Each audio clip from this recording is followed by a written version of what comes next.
The Relic at Dusk. I found the relic on a cliff overlooking the sea, its surface etched with symbols that seemed to shift when I blinked. Time didn't just slow down, it melted, like water slipping through my fingers.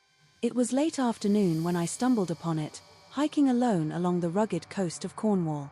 The air smelled of salt and something older, like the earth had been holding its breath for centuries. My boots crunched over pebbles as I approached the relic, a tarnished bronze disc half buried in the sand.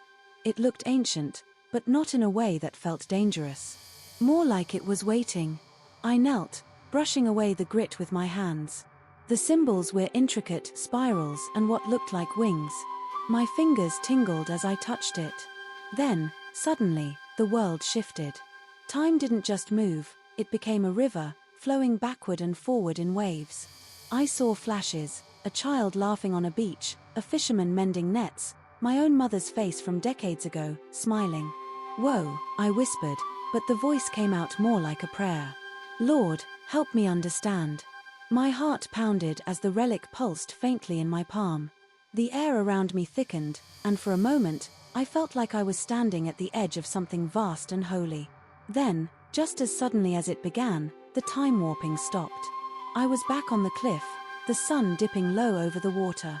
My hands trembled, but I didn't let go of the relic.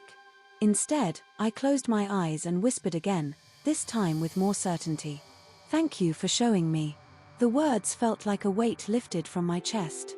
I sat there for a while, watching the waves crash against the rocks below.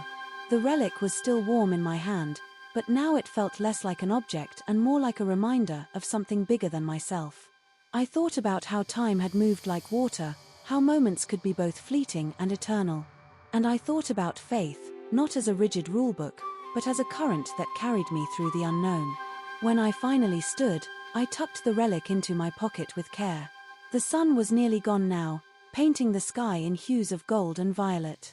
I turned back toward the path, feeling lighter than I had in years.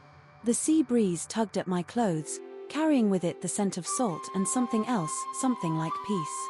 I didn't know what the relic was or where it came from.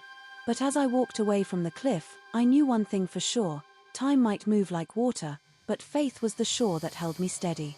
Comment your take.